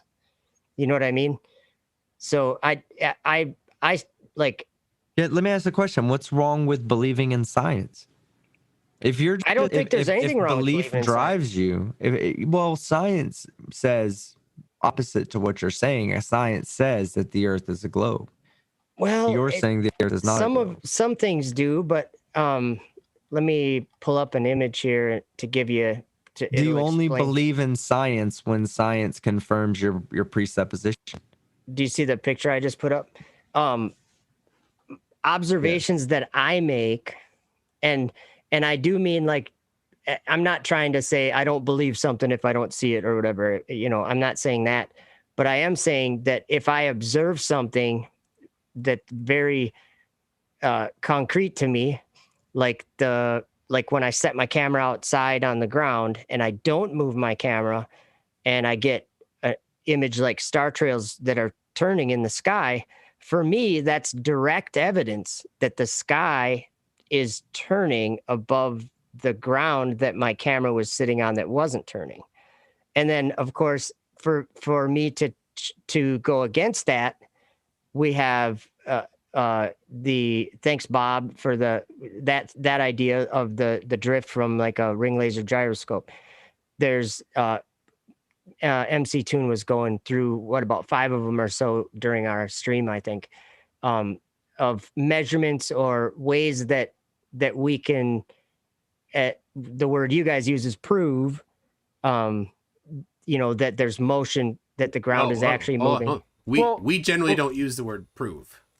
Or say evidence to suggest that. Evidence. Well, I got a question then. Okay, so say someone has the same mindset as you, same beliefs as you. You look up at the sky with your camera and you take images and you say the sky is moving above us, and the guy next to you says, no, we're moving and the sky is stationary. What are you two gonna, like, you both have the same beliefs, follow the same things, but one is saying the ground is moving and one says the sky is moving. What are you guys going to do to try to resolve the difference? Well, and that's a really good question, the way that you worded that, even because you're right. They know the same thing, right? And that's where the word like relative comes into it. Relative, like the Earth and we know that one is turning and one is not, right? And I think everybody would agree about that. And I don't know if there's ever a way. It's just how a person looks at it. Well, maybe I live on the Earth. Let me ask you a question, because this is an experiment that Wolfie 6020 did. What he did is he took a scale onto an airplane, and when flying easterly, it weighed, I think, less than it did when he was flying to the west. I think that's how it is. Yeah. A plane? So yeah, in a plane. Okay. Wow. So I never heard of that. Well, what this shows, okay, this was demonstrating that we're actually spinning. That Different we're spinning. Latitudes, you're saying, would give you a different. Yeah. Well, not necessarily. Let me kind of explain it a little bit, and then I'll let you ask me any questions. So when you're flying to the east, right, you're flying in the direction of rotation of the Earth, according to science. Okay. Okay. So this is the way that you can test this. So when you're doing that, when you're flying in the direction of spin, you're moving faster than when you're flying against the spin relative to the distant stars in the universe. Okay. So basically, as you're going around, or I guess relative to the axis of rotation, relative to the axis of rotation. So as the Earth spins, when we stay above a certain point, when we fly with the spin of the Earth, as we fly to the east, we actually have to fly faster than the Earth is spinning, and this gives you a centrifugal force that goes in the opposite direction of the spin. All right. Like, are you saying like an outward, which would be kind of upward? Yes, okay. Upward. Yeah, it would be kind of upward too, depending on your latitude. But when it's doing this, okay, so when you're flying with the spin, it's going faster, creating a greater centrifugal force, which means that the weight weighs less because you're weighing the force downward, and the force upward is not so great that it's really going to have a huge effect, but it'll make it a few grams lighter because that's just less force of it pulling down onto the scale. And then when he flies in the opposite direction, then he's flying really relative to that axis of rotation. He's actually flying slower. So there's less acceleration, less circular acceleration around the axis of rotation. And so when he does this, there's less of a centrifugal force, meaning that the force pulling down will weigh more than when he's flying in the opposite direction. This is how you can, this is just one way that you can prove that the Earth is actually rotating and it's not the stars in the sky. And I think like I can't argue with that concept at all, and that makes sense. But again, I go back to, like, is it the Earth that's moving or the stars moving? Well, I think if I lived in the stars or where the stars are, that if I look down, that the Earth would appear to be moving. So I'm not like, I think I'm in agreement with you guys on that. It's maybe just the way I'm looking at it going. Well, let's go back to what I said. It's there's a clone of you, right? You think you believe the same thing, and you say that the sky, the heavens are moving, and your clone says no, it's the Earth that's moving. Would you not agree that you both will try to disprove each other by trying to come up with some way of measuring or finding out who is right and who is wrong? That would kind of seem to make sense that you'd, like to have a debate on, well, is it this or is it that? And I think that I've learned that you could look at it either way, but I guess I'm going with the direct personal experience, or whatever you want to call it, of me setting, like to do star trails, of me not moving my camera, setting it on the stationary ground, and the sky turns above it while it goes back to images. Trusting your senses. It does. And I, like you're saying, there's obviously limitations to measurements and things like that in that case. Yeah, and we went over. But you would not do woodworking without a tape measure, just by measuring with your eyes. Exactly. Even though you think, well, that totally looks the right amount, but yeah, you go with the better way to do things. Go ahead. Sorry. I was gonna say just a fun little thing that I used to do with like my nieces and nephews when they were really young, and go outside when there's a full moon and when it's just starting to rise, right? Yep. And just stand there and stare at it. You can see it moving, like you because it's close to the horizon. You can pretty much see it moving and getting higher in the sky. As you stand there and just watch it, I would ask them, now as you're watching it, do you feel yourself moving, or do you think that the moon's moving? And they would get creeped up, because at times they would be like, oh, it's the moon moving above us. And there'd be other times where they'd say, like I feel the Earth moving. So it's just, and you have to do it when it's really close to the horizon. If it's high up in the air, you're not going to notice much. It's just a weird little thing. It's not saying that one is right or not, but it's just kind of a fun little freaky thing to try out. I'll have to try that.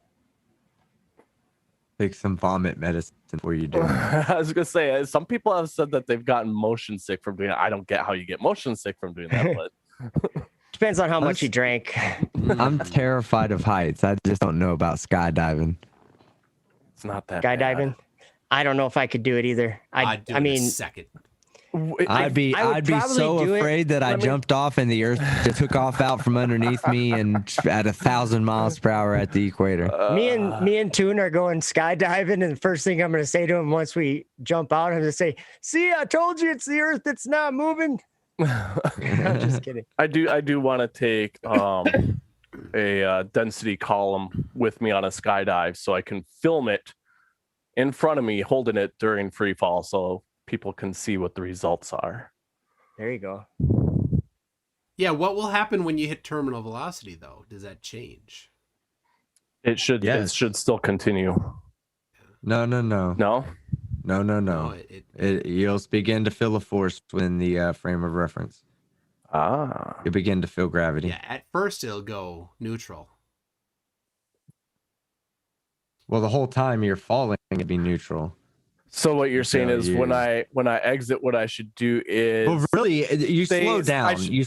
So as soon as you start slowing down, then you'll start feeling gravity at that point, really.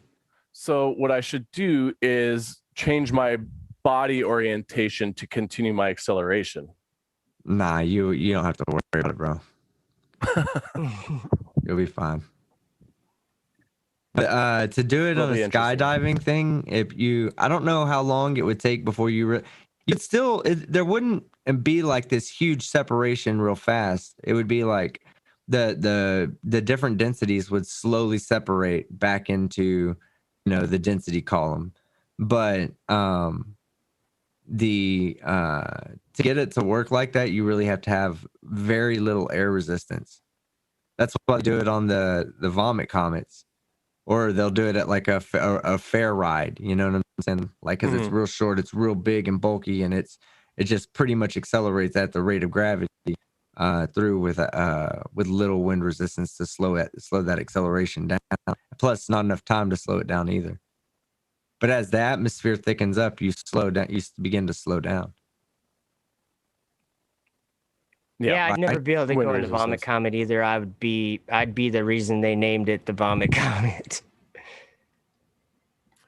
Well, it would be interesting though too, because like if you're leaving the airplane, you have that forward throw first before you're actually going down. So I don't know how long it actually is before. I'll have to look at my altimeter to see when it is that I start to reach my constant speed.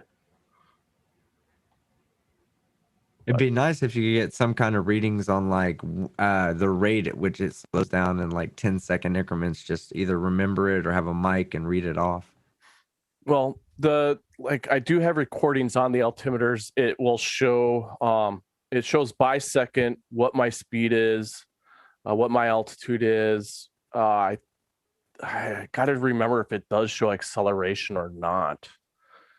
There's a lot of cool But you functions on it. can calculate the acceleration. Right. Yeah, right. You're gonna ask me to calculate stuff. I don't do math. Well, I'm being honest. please don't do ground smash either. We don't need another Mad Mike situation Yeah, on this side. Siri or Alexa will do your math for you if you really Yeah. want. I'm just kidding. I love Hammer. math, but I haven't done it in so long. It'd take me a while to get back into it. Yeah, I use simple math a lot. Fullhammer said it's not the fall that kills you; it's the sudden stop at the end. The hardest part about skydiving is the ground. Let me read a couple others here. I got from General E. Shady said bubes prove gravity. I don't know what that is. Men can't deny this. Effie dead. What's bubes?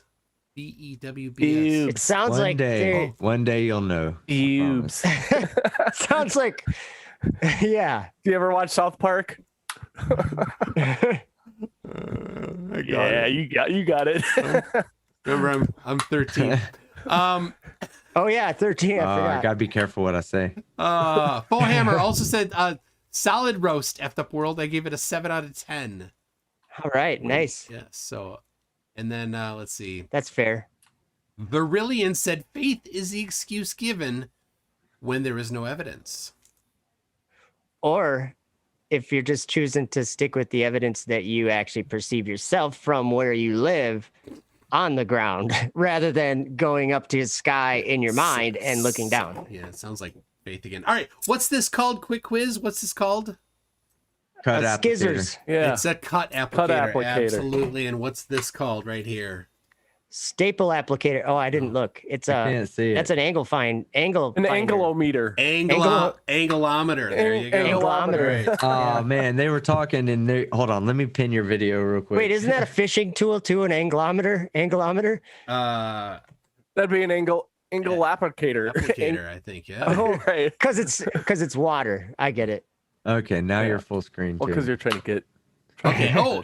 So Geistview asked, what do you think about this, Joe? So it's on this stream.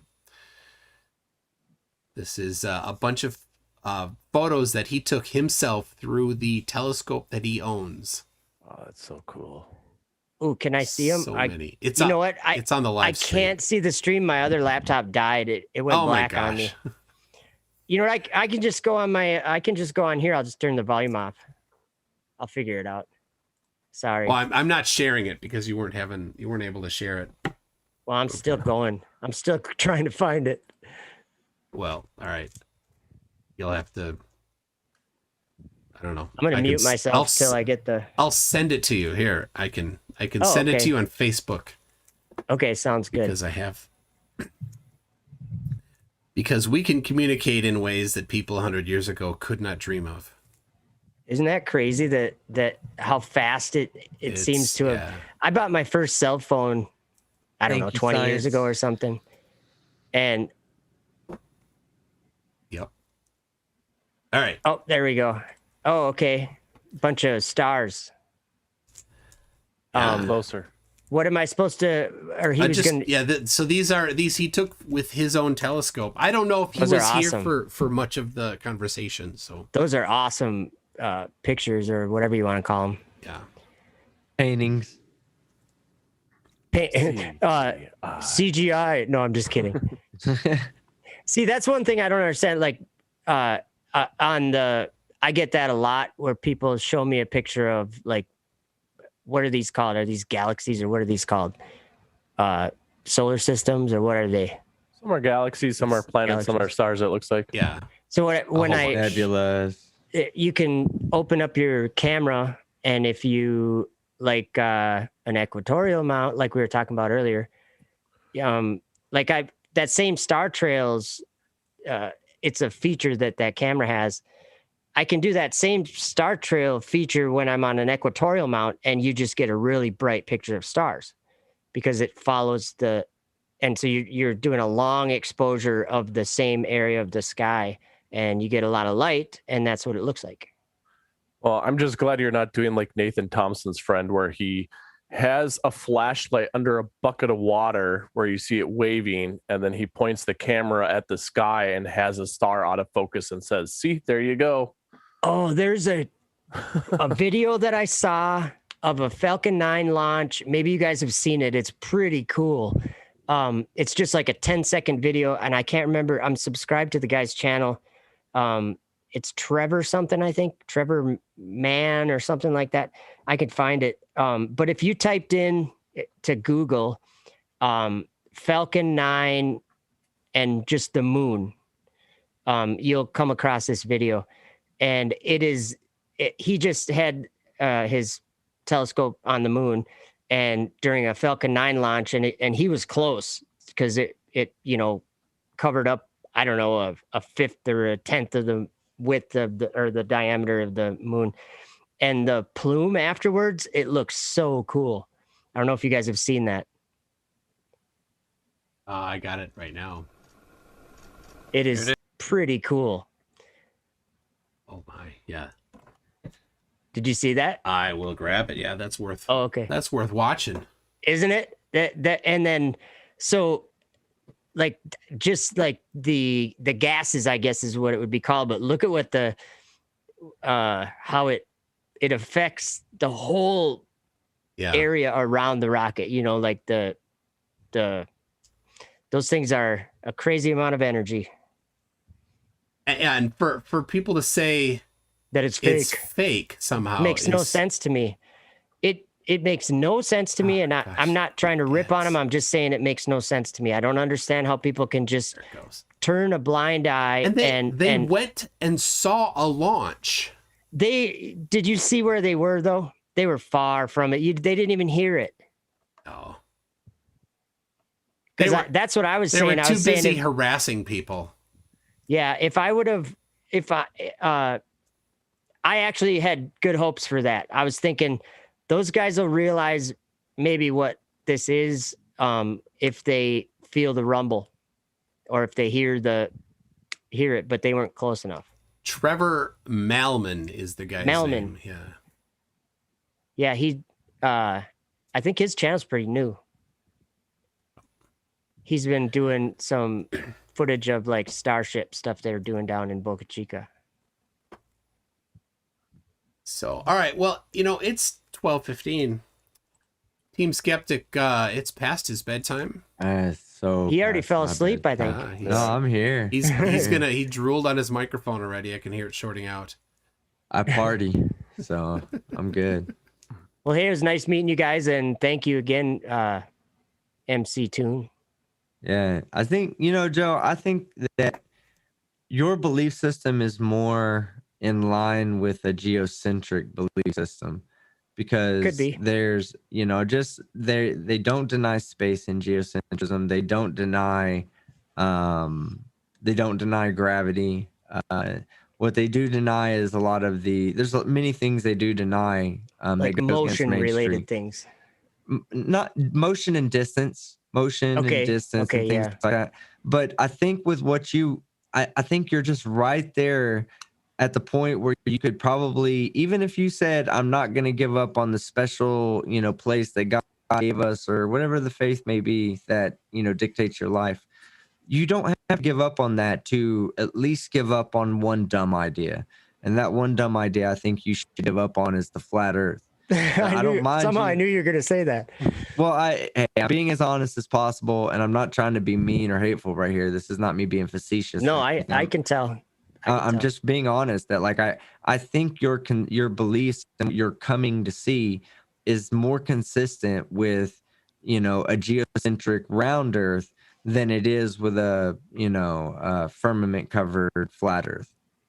Hey, and then let me add just because it sounds like you might be interested in hearing maybe some of the other angles of some of the reasons why. Because I mean, if I get the Bible out, it's a different kind of live stream. But what I want to do is show MC Toon just some of the reasons why I've somehow, I mean, at the last 5 years, my understanding of reality has entirely changed. And it's not because I, am flaking out or I went through some midlife crisis, or it has nothing to do with that. It's, to me, if I'm being honest, I That's think usually what people say when they're having a midlife crisis. Continue. Yeah, it's the last thing that's going to happen is a midlife crisis. No, but if you check out our live stream when me and Toon, I don't know when, but sometime soon here, we're going to maybe talk about some of those things over on my channel, and it might be interesting to you. But Cool. Just because just like you or anybody, I need valid reasons to believe things, and just like anybody, nobody wants to just go blindly into something. And so I feel like I'd be able to maybe explain some of my beliefs better with some of the, just some of the ideas where I get them out of the scriptures. So, Yeah. If I were to pipe in, I would say, hearing you're world apart from other flat earthers that have been on. So kudos to you for that. But like what I would do is kind of like what I was saying earlier, think about if there's a clone of yourself and one says that the sky's rotating, one says the earth's rotating. How do you go to try to disprove the other? And think about that thing. And if I always tell people there's nothing wrong with following, a belief system. It's just that if there's science like slapping you in the face, it's kind of hard to deny it. And the other thing too is if you want to continue on with your belief system, trust that maybe if there's a God for you, that he could create something as cool as a globe Earth and all these, space and everything else that's out there, and look at the things that were written long time ago and how, what things they did and didn't understand then. A comet in the sky could have been a fiery mountain to them. Yeah, totally. I totally understand that. So it's one of those where, it's cool to have your faith, and it's cool if you want to follow the Bible. Just maybe kind of alter like what were their perceptions back then and how would they have described it, and also understand that if you want to believe in a God, that it's okay to know that he's cool enough or great enough to create a globe Earth. Oh yeah, and I would never say that he wasn't. I mean, we live where we live, and it's a pretty amazing place.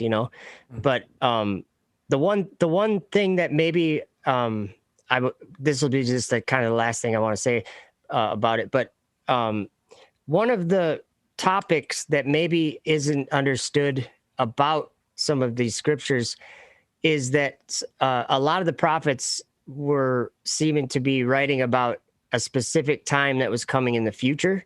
So they were basically foretelling things. And like some of the things like in Enoch, it was actually sound that in that story, sound is what made the heavens shake apart and fall to the earth. It was vehicles, or it was wagons or chariots that men were riding, and it was the noise and the turmoil from the wagons. It was actually sound that shook the heavens apart. So, and then, they all talked about the time when the sky would roll back like a scroll and all that. So I can just see some possible reality to that is quite intimidating. But I mean, rockets or the shuttle or these kind of vehicles that they're like the loudest continuous sound that men have ever made, probably. That's not like a detonation or something. I suppose it's a constant detonation, really. But I just think that they were describing some of that. So, but either way, I really enjoyed talking to you guys. About these things. Cool chilling with you, man. Right. And I don't know if anybody noticed or not, but I have a new microphone right here. Ooh. Oh, nobody There cares. you go. I'm just kidding. I actually do care. Put it back up there. Is that the HyperX? It's AT 2020. Oh, really? Is it XLR mic or No, it's a USB. USB? Yeah. Yeah, that's cool though. That's cool. I Go had ahead. been running. I want to tell people because You sound great. I use the money that I get for improving stuff. So I bought a $30 USB mic and I was so proud of myself. Everybody's I got got to a start somewhere. At least you Logitech. have it. Well, but Tune, straight up, man, because you're getting to that point where you've already jumped into the 5-digit club, and with great power comes great responsibility. That you do have a responsibility to improve your setup, improve your computer, just like I did, to give yourself the best possible way to give these people who enjoy your entertainment the best possible MC tune they can fucking find. So do it, brother. all right, thank you. You sound great. I'm working on some improvements. I'm on licking my screen. the audio, the filters. So I'm licking the screen right now as you speak. You sound so great. Yeah. so happy. Open He your mouth. believes in a 2-dimensional world. That's all he draws in. That's right. No, what graphics card are you using right now? Do you know? I have a Mac Mini, the 2018 Mac Mini. Oh, that's gonna be Isn't that a song? Mac Mini. You're gonna eventually need an upgrade on that to like a full-size computer, so you can. Well, you don't have to, man. Your streams are fine. I like your streams actually. So Thanks. I earlier God today. damn, I'll never compliment you ever again, dude. I'm so Well, It's like sorry. some sorry, I dead was air there for a minute. I was looking at something, a filter, an audio filter, but I earlier today, my computer overheated and shut off right in the middle of the stream. So it's Not for a new computer, like I said. It was like Ray. Oh yeah. Oh, did it do that? Ray. For like, so I have we were over there. Hey, we Yeah. were dancing though in the crowd though. Just so you know. I have a I don't know fan. if you guys saw this. Cooling it off. I figured something out. What'd It's you on my screen there. I figured out That's figured out kinda- what's going on with the globe now. So I'm gonna add one more filter. Just a second. Oh, here we go. This is more one for filter. you. He was trying to say that his filter search Does was it- more important than a compliment from team. That's kind of sad. Does it come with a? Does it come? Are you putting the filters on through OBS or are you putting the filters on through Yeah, the mic? OBS. Was there any software that came with your mic? I don't know. I didn't look at that. I don't Might think be so. important. No, it didn't. And I've worked with somebody you know Okay. to get it to kind of tune these. So there we go. All right. How do I sound? People in the crowd now, team, you guys won't hear it because it's OBS and you're hearing through Zoom. So people at home, how do I sound? So I added a couple filters. Hold on. Let me turn you on over here real quick. Yeah. So somebody said, "Oh no, tune. Use a little compression so you can increase the gain." I do have a compressor on. Yeah. Yeah. Tell me something. What's your threshold set at? -18. Take it down to about -30. -30. Yes. We'll start there. All right. Oh, wait. I've got to listen to you on stream, though. Hold on. Let me Yeah. have you pause. This Oh, has let me- been on. I've had this particular compressor on for a long time as at this setting. So now I'm it's so at- bad at now this it's at stuff. 30. I like during my streams. I just Okay. will give me Did a you- thumbs up when it's good. Did you move it to -30? Yeah, it's at -30 now. Okay. Move it up to about -25, and let me know once you've done that. So I'm listening to you on stream and turning you down here. So who was it? So they said I sounded like Optimus Prime because I had a filter on that was overdoing it. Optimus Prime. Absolutely. All right, there you go. okay, yeah, There's take it neg down a couple. 25. Okay. Oh, you just put it on. Okay, Yeah. I thought it. Yeah, so it's at -25 now. Oh, Gary Wybenga's in the chat here having a little pity That's party for beautiful. himself. That's beautiful right there. That's You like beautiful. Okay, so now you go over into the makeup gain. Where's your makeup gain set at? Makeup gain. Yeah, or should say gain or makeup Yeah, gain. gain is off right now. Turn gain on. You want the after the noise, after the compressor? No. It needs in the compressor. I mean, you can do it after the compressor. In the compressor. Yeah, in the I've got, compressor. Then maybe a gain. I've got output gain. This is just That's right. Output gain. Okay, Yeah. so now what you want to do is give yourself a little bit of output gain. Take it up to about +5 and tell me, and then start talking. Ooh, it was at 0. There it is. That's at 5. So what do you think? Oh, Mark Beiser says, pretty sure Gary has a bunch of mods blocked. Nice. It sounds like you still have a little bit too much compression. So take it back down to -18, and let's see what it sounds like with -18 but +5 makeup gain. All right, there we go. Output gain. Yeah, I actually have a bunch of actual like quality filters. I'm just using the ones built in right now. So built into Yeah, sounds good. OBS. Yeah. Do you have a noise reducer on it? Yeah, that's the first thing in the chain.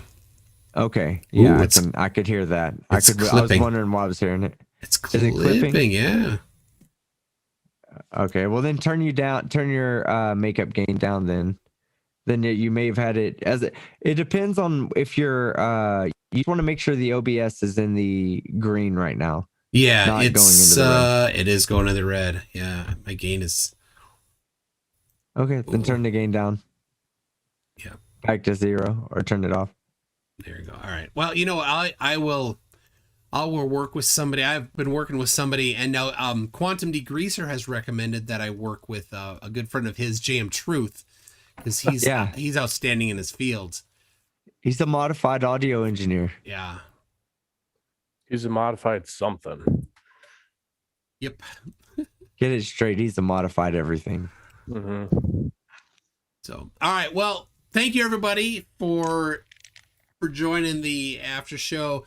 Gary Wybenga, I sent you an email. Reply to that email. Let's get on here next week, hopefully, huh, Gary? What do you say? No more snowflakes, though, Gary. No more snowflaking. So, all right, everybody. You guys have anything to say before we go? Thank you. Yeah. Thank you, everybody. Nice to meet you, Joe. Earth's take flat. I'm not supposed to say that on Nicktoons. Bowhammer said, I missed a super chat. Oh. Bowhammer said, here's $2 so you can upgrade to a Big Mac. There you go. Oh yeah, the Mini Mac, nice. I have a Mac Mini, but yeah, I have a Big Mac at work. I left it at work though. I hope you left it in the fridge. No, it's got yeah, it's got 64 gigs of RAM, 2 big old video cards. Ooh, sitting at work, not doing anything. don't know what they're doing there. Yeah. All right, thank you.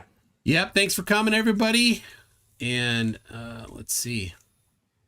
And here's now, unlike Team Skeptic, I'm gonna nail the outro. That's so mean. Yeah. All right. Bye. There it is.